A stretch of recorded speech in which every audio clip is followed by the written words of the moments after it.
नमस्कार, कसे आहात? आता संध्याकाळचे 5:30 वाजलेत आणि 5:30-6च्या दरम्यान मी माझा चहा घेते. या टाईमला चहा घेतल्यानंतरच बाकीची संध्याकाळच्या रुटीनला सुरुवात होते. तर बऱ्याच ताईंच्या कमेंट्स असतात, की बाळाला सांभाळून तू कसं सगळं मॅनेज करते? कसा स्वयंपाक करते? महत्त्वाचं म्हणजे. याच कमेंटवरती एक मी मिनी ब्लॉग केला होता. त्यात मी सगळं सांगितलं होतं. पण कदाचित तुम्ही तो बघितला नसणार किंवा कोणाला लाँग व्हिडिओ आवडतात. तर म्हटलं चला आपण डिटेलमध्ये या व्हिडिओत बोलूया. आता उन्हाळा चालू असल्यामुळे ना झाडांना रोज पाणी टाकावं लागतं. इंडोर जे प्लांट्स आहेत त्यांना 1 दिवसाआड रोज पाणी टाकते, कारण इतकं ऊन आहे. ज्यांना माहिती नाही त्यांना सांगते. तारा आता 5 महिन्याची आहे. 5 महिने तिला पूर्ण झालेत. 11 जूनला तिला 6 महिने पूर्ण होतील. तर तारा दुपारी झोपली ना का संध्याकाळी ती फारशी झोपत नाही. त्यामुळे तिला संध्याकाळचं सांभाळतच मला घरातली कामं करावी लागतात. चहा बनवणं, सुकलेले कपडे उचलणं, देवपूजा अशी ही सगळी कामं तिच्यासोबतच चालू असतात माझी. काम करता करता मी तिच्याशी सतत बोलत असते आणि खरं सांगायचं ना तिचा स्वभाव जरा शांत आहे. ती मला फार त्रास देत नाही. काही मुलांना सतत कोणीतरी समोर लागतं, पण तसं तिचं नाही आहे. ती तिची छान खेळते. कधी एखाद्या वेळेस तिला कंटाळा आला, झोप आली तर थोडी चिडचिड करते. सकाळचा मी टिफिन बनवते तेव्हा संदीप असतो घरी. ती उठली तरी तो सांभाळतो किंवा मग तिचं ती खेळते. त्यामुळे सकाळचं काहीच टेन्शन नाही आहे मला स्वयंपाकाचं. बाकीची जी काही कामं आहेत तिला मी छान मालिशाने अंघोळ घातली ना तिला झोपवते आणि मग बाकीची कामं आवरते. बाळासोबत काम मॅनेज करणं खरंच थोडं अवघड असतं, पण हळूहळू सवय होते आणि मग सगळं कामही होतं. फक्त सगळं आपल्या वेळेनुसार होत नाही, थोडं इकडे-तिकडे होतं. तुम्ही 2 जण जरी राहत असाल किंवा जॉईंट फॅमिलीमध्ये जरी राहत असाल ना, तरी जास्त काळजी आईलाच घ्यावी लागते आणि शेवटी आईच घेते. कारण आईपेक्षा जास्त बाळाला दुसरं कोणीच जे आहे ते सांभाळू शकत नाही. आई शेवटी ही आईच असते. आणि मी रात्रीच्या किंवा सकाळच्या डब्याची तयारी ना आधीच थोडी करून ठेवते. आलं लसूण साफ करून ठेवते, भाज्या निवडून ठेवते. त्यामुळे स्वयंपाक माझा पटकन होतो आणि हे मॅनेज करायलाही सोपं जातं. आज मी काळ्या वाटाण्याची मसाल्याची भाजी बनवते. त्यासाठी कुकरला लावून घेतले, थोडंसं मीठ टाकले, 7-8 शिट्ट्या होऊ द्याव्या लागतात आणि एका साईडला भातसुद्धा ठेवला आहे. म्हणजे पटकन होईल आणि नंतर मग मी चपाती करून टाकेल गरम-गरम. आणि आज मला थोडासा शिरासुद्धा बनवायचा आहे. माझा सकाळचा रोज टिफिन असतो आणि दररोज स्वयंपाक करताना बराचसा वेळ जातो. कांदा, टमॅटो, आलं, लसूण या गोष्टी बारीक चिरणं म्हणजे खूपच त्रासदायक काम आहे. आणि गाजर, काकडी, शिमला मिरची किंवा फळं कापायलाही खूप वेळ जातो. त्यासाठी मी एक प्रॉडक्ट वापरते आणि आता ते बरेच दिवस झाले मी वापरते. आणि तुम्ही बऱ्याचदा व्हिडिओमध्ये बघितलं असेल, मी आलं लसणाची पेस्ट ती बनवून ठेवायची. तर बरेच चॉपर मी ट्राय केले. माझ्याकडे एक दोरीचं चॉपर होतं.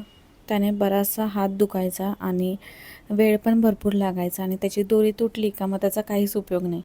म्हणून मला एक प्रोडक्ट मिळालं आहे. कांद्याचे असे मोठे मोठे काप करून घेतलेत मी.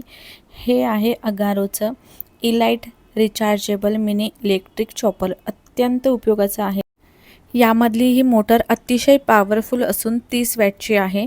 हे झाकण आहे आणि सगळ्यात महत्त्वाचं म्हणजे यामध्ये स्टेनलेस स्टील एकदम शार्प ब्लेड दिलेला आहे. त्यामुळे भाज्या फक्त 30 ते 60 सेकंदमध्ये छान इवन बारीक होतात.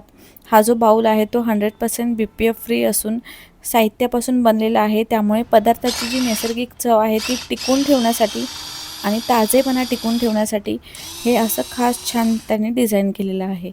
यासोबत USB केबलही मिळतं, त्यामुळे सहज चार्ज करता येतं. फक्त 4 तास चार्जिंग केल्यानंतर हे चॉपर जवळपास 30 मिनटापर्यंत वापरता येतं.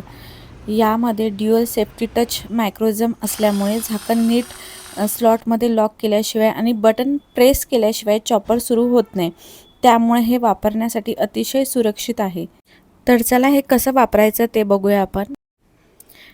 ह्याच्यामध्ये आपण आलं, लसूण, कांदा हे सगळं बारीक करू शकतो आणि हे बघा मी सगळं करूनसुद्धा दाखवलं आहे. खूप छान इवन बारीक होतं. त्यामुळे हे रोजच्या वापरात वापरायला खूप सोपं आहे. जेव्हा आपल्याला ग्रेव्ही किंवा मसाल्याची भाजी करायची असेल ना, तेव्हा ह्याच्यात कांदा टमॅटोची पेस्ट एकदम परफेक्ट बनतं आणि ते दिसूनसुद्धा येत नाही भाजीमध्ये आपण कांदा असा टाकला आहे. तो इतका बारीक जो आहे तो त्याच्यात चॉपिंग होतं. मिक्सरपेक्षा ना हे खूप छान आहे. कॉम्पॅक्ट वाटतं मला, एकदम छोटं आहे, क्यूट आहे. हा मिनी इलेक्ट्रिक चॉपर खूप लाईटवेट आणि पोर्टेबल आहे. त्यामुळे ट्रॅव्हलिंगमध्ये इझिली आपण कॅरी करता येतं. क्विक चॉपिंग आणि यूजफुल आहे. किचनचं काम एकदम सोपं करून टाकतं. तर आता मी चण्या मसाल्याची भाजी बनवते. चणे मगाशीच मी बॉईल करायला ठेवले होते. 7-8 शिट्ट्या झाल्या तरच हे चणे बॉईल होतात. आणि त्यानंतर हा मसाला आहे तो मी बनवून घेतला. बघा किती छान मसाल्याला तेल सुटले. असं तेल सुटलं ना कधी पण तर भाजी एकदम छान आणि चविष्ट बनते. तर त्यात मी कांदे वाटले होते. बघा असं वाटत पण नाही कांद्याचं जे आहे ते वाटण आहे. किती छान बारीक झालं आहे. आणि मला थोडंसं शिरासुद्धा बनवायचा होता. तर मग याच चॉपरमध्ये मी ड्रायफ्रूट्स जे आहे ते बारीक करून घेते. ते पण एकदम इझिली जे ह्याच्यात बारीक होतं.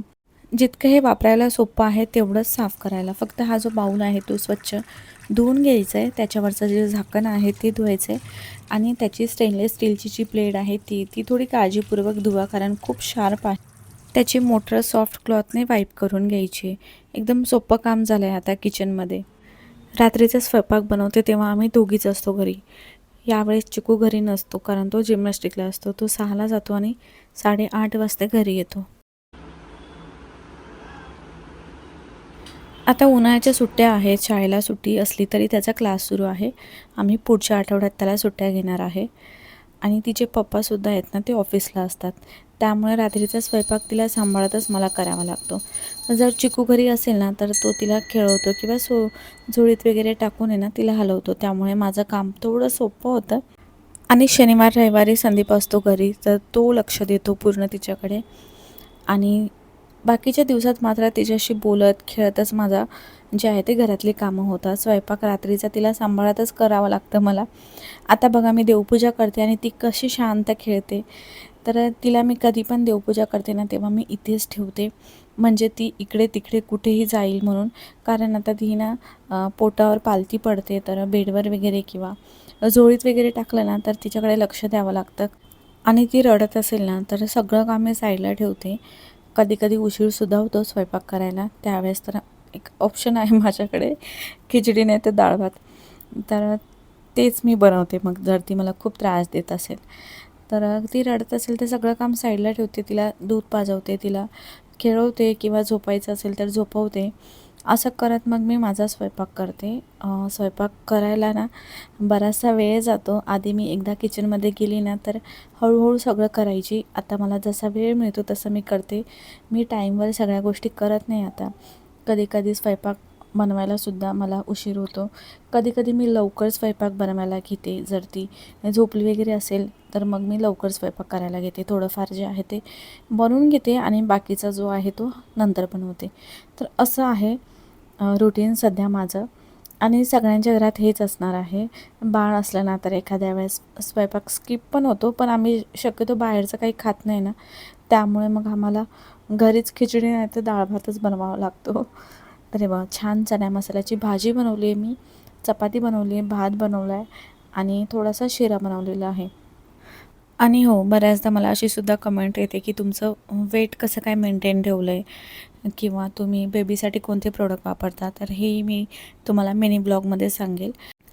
पण या ब्लॉगमध्ये मी सांगते वजन माझं वाढलेलं आहे. मी काय मेंटेन वगैरे ठेवलं नाही आहे अजून. तर आता आमचा स्वयंपाक वगैरे झाला, नैवेद्य दाखवला, आता अंघोळ वगैरे करून आम्ही जेवतो. तर कसा वाटला आजचा व्लॉग मला नक्की सांगा आणि भेटूया अजून एका नवीन व्हिडिओमध्ये. तोपर्यंत बाय.